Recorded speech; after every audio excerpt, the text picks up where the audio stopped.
विद्यार्थी मित्रांनो, आज आपण मूळ अवयव काढण्याची पद्धत शिकणार आहोत। तर यासाठी आपण 240 चे मूळ अवयव काढायला शिकणार आहोत। तर यासाठी सुरुवातीला आपण 240 ला खाली घेऊया।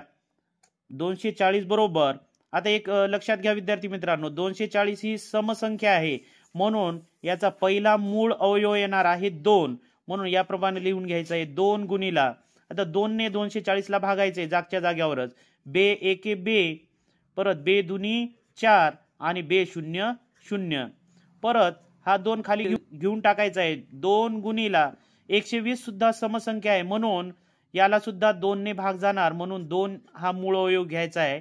बे सक 12 आणि बे शून्य 0, आता हा 2 खाली घेऊन टाकायचा आहे। 2 गुणिला 60 पण सम आहे, म्हणून 2 ने भाग जाणार, म्हणून 2 घ्यायचा आहे। बे त्रिक 6 आणि बे शून्य 0, परत 2 गुणिला 30 सम आहे, म्हणून परत 2 ने भाग जाणार। बे एके बे, उरला 1 आणि हा 0 ठेवून द्यायचा आहे, आणि बे पंच 10, म्हणून 2 गुणिला आता 15 ला 2 ने भाग जाणार नाही, म्हणून 3 ने भाग जाते का हे पाहायचं आहे। 5 आणि 1 6 होतात, 6 3 च्या पाड्यात येतात, म्हणून 3 च्या कसोटीनुसार 15 ला भाग जाणार।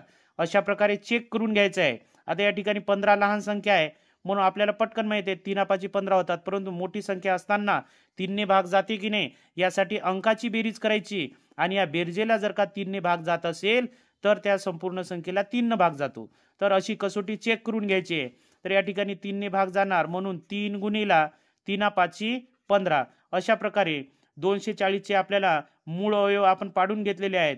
2 2 2 2 3 आणि 5। आता हे मूळ अवयव आपल्याला लसावी मसावी काढण्यासाठी अतिशय उपयुक्त आहे, म्हणून या पद्धतीने आपण कोणत्याही संख्येचे मूळ अवयव काढू शकतो। धन्यवाद।